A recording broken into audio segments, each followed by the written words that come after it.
Pois é, um grande clube da Série A travou uma briga que já é conhecida com a Rede Globo de televisão, mas agora totalmente aberta, inclusive em vídeo postado em suas próprias redes sociais.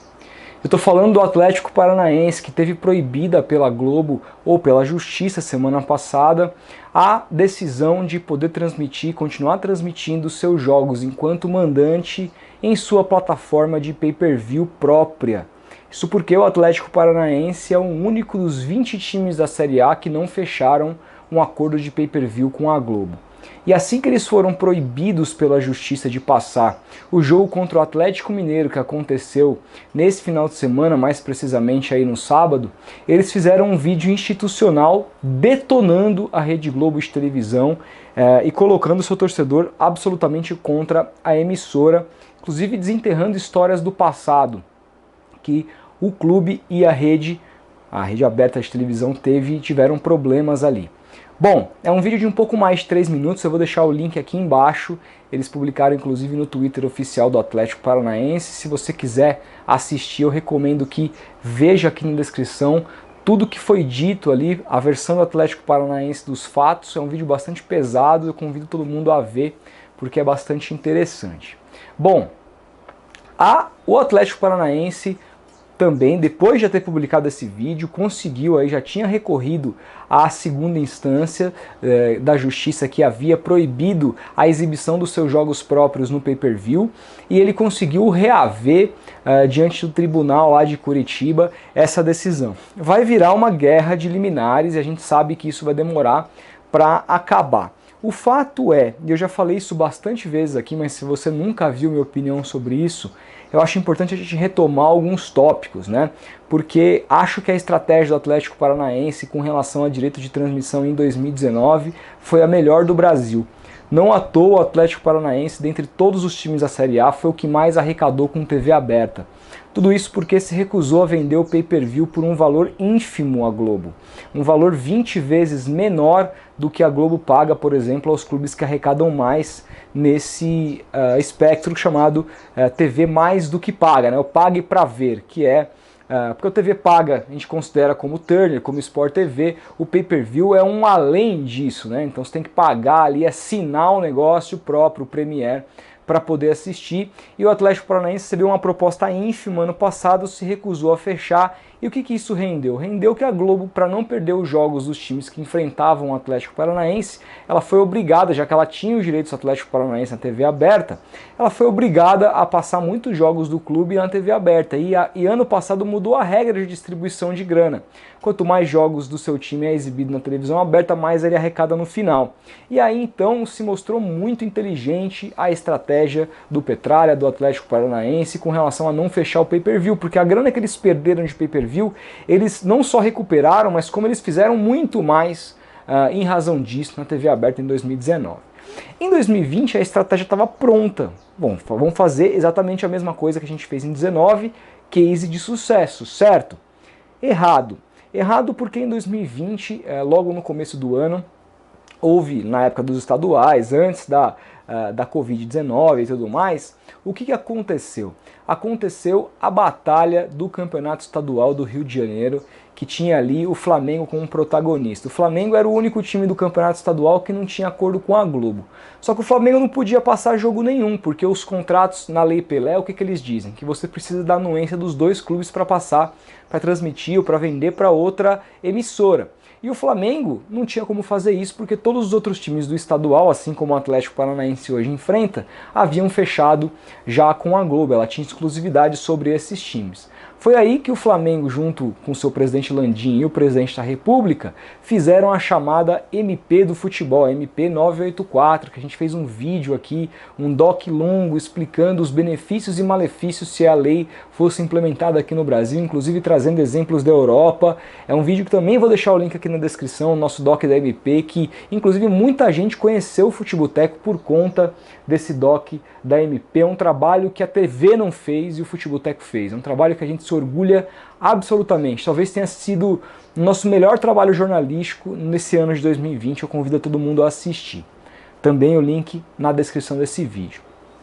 Bom, E ali o que aconteceu? Quando a MP foi assinada pelo presidente da República, o que ela dizia? Que agora não mais o clube precisava da anuência, um time precisava da anuência do outro time, ainda que ele fosse visitante para transmitir uma partida. Agora a anuência era apenas em cima do clube mandante. Então o Flamengo conseguiu transmitir jogos em plataformas digitais na internet quando ele foi mandante. A Globo se sentiu desrespeitada por isso, porque ela achou que mesmo diante de uma nova lei imposta pelo presidente da República, que por mais que fosse provisória, estava em vigor, quebrava contrato de exclusividade que ela tinha, de contratos perfeitos assinados antes dessa lei virar lei.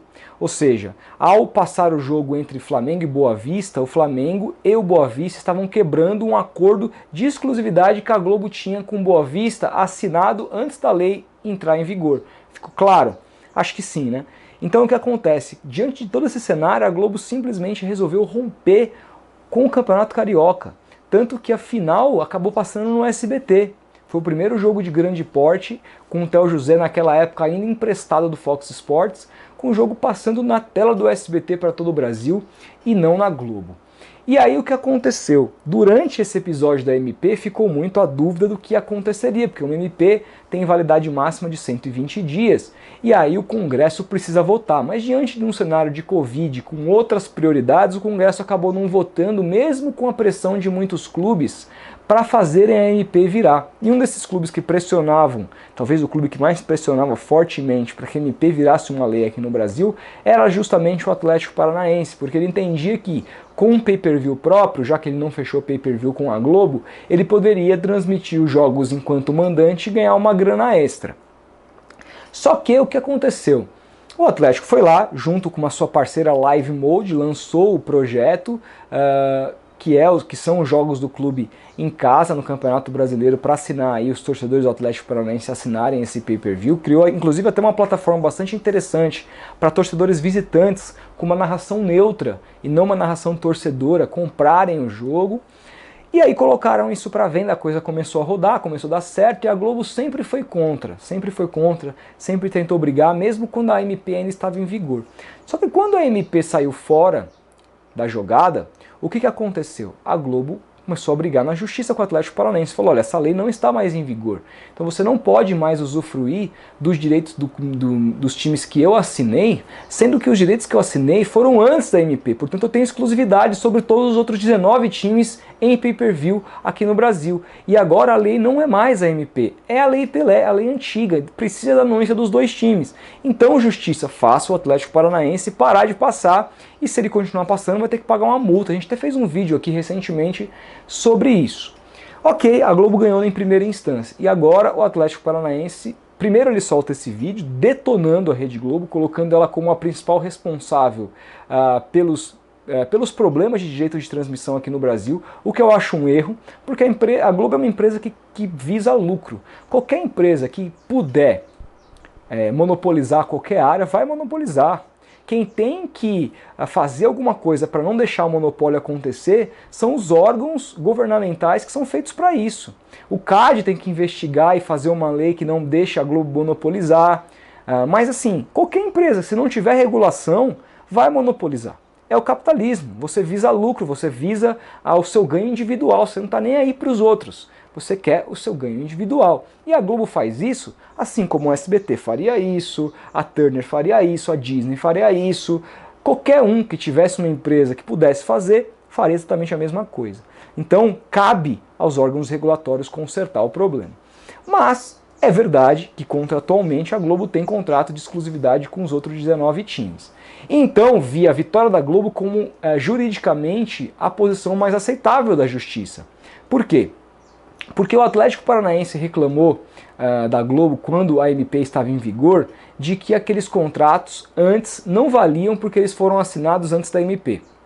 Só que agora o Atlético ele pede para a Justiça que os contratos da MP, com a MP que não está mais em vigor, que não vale mais nada, sejam mais fortes do que a Lei Pelé, que estava em vigor antes e que voltou a estar em vigor agora. Não faz o menor sentido jurídico. Ganhou em segunda instância, é claro, mas continuo achando que nas próximas liminares deve perder. O problema é, A estratégia do Atlético Paranaense, na minha opinião, foi errada, não por brigar pelos seus direitos, porque isso eu acho louvável. Acho, inclusive, que o Atlético está sozinho nessa briga. Se o Atlético tivesse mais companhias de times aí do seu tamanho, em contingente de torcida, em contingente de audiência, que se unissem e fizessem uma pequena liga que brigassem coletivamente por esses direitos, a chance de obter sucesso seria infinitamente maior. Não é esse o caso. Mas não é por bater de frente com a Globo que eu culpo o Atlético. É apenas por uma questão estratégica. E a questão estratégica é que, diferentemente do ano de 2019, que foi um case de sucesso, 2020 é um case de fracasso completo e você vai verificar isso no próximo balanço contábil do clube, quando observar o que o clube ganhou em dinheiro com televisão, com direito de televisão. Se em 2019 ele bateu o recorde nesse sentido, em 2020 ele vai ter uma arrecadação muito menor. Por quê? Porque ao lançar o pay-per-view próprio e brigar na justiça com a Globo, o que o Atlético Paranaense faz? Ele entrega a quem monopoliza o mercado, que é a Globo, a possibilidade de retaliá-lo. E a Globo, o que ela faz? Ela não passa mais jogos do Atlético Paranaense na TV aberta, deixando os jogos em casa do Atlético, e a maioria dos jogos do Atlético, na verdade, no escuro, sem transmissão de absolutamente ninguém. A única emissora que pode exibir os jogos do Atlético é a Turner, mas quando o Atlético enfrentar outro time da Turner, um dos 7 times que a Turner fechou.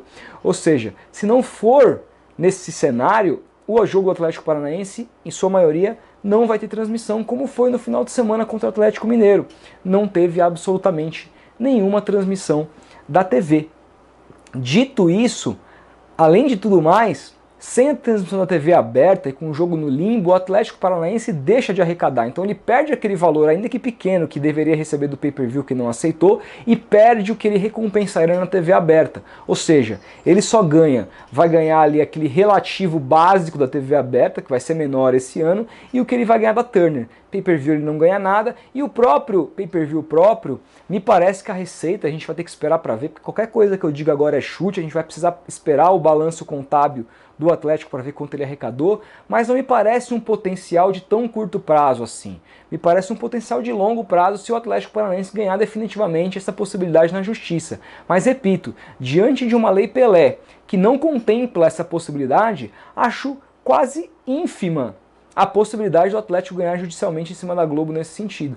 A única coisa que o Atlético pode fazer é continuar brigando nos bastidores pela união dos clubes e assim, brigando coletivamente, ele consiga melhores direitos, não só ele, mas como outros clubes hoje que assinam com a Globo e que se tivessem uma união com outros, poderia ganhar muito mais do que ganha hoje com esse monopólio. Então é um assunto complexo porque as pessoas tendem a entender do seu jeito, acham que por um lado eu estou protegendo a Globo porque eu disse que ela está certa juridicamente e que eu estou criticando o Atlético porque ele não deveria bater de frente com o monopólio. Não é nada disso, a gente precisa considerar, como diz a Gabriela Prioli, é mais razão e menos emoção. A gente precisa saber qual que é a realidade, e nem sempre a realidade é aquela que a gente gostaria. Eu não gostaria que a realidade fosse essa, que a Globo monopolizasse o futebol brasileiro, mas infelizmente ela monopoliza.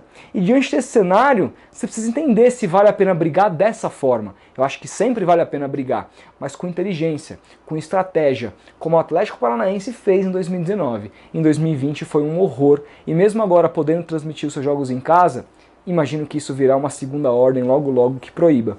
Quero saber qual que é a sua opinião. Deixa o like se gostou do vídeo, se inscreva no canal se não conhecia e a gente vai se falando. Amanhã tem mais, tem Pocket News, tem novidade, fique de olho, ativa o sininho para não perder nada que a gente vai se falando. Grande abraço e até o próximo vídeo.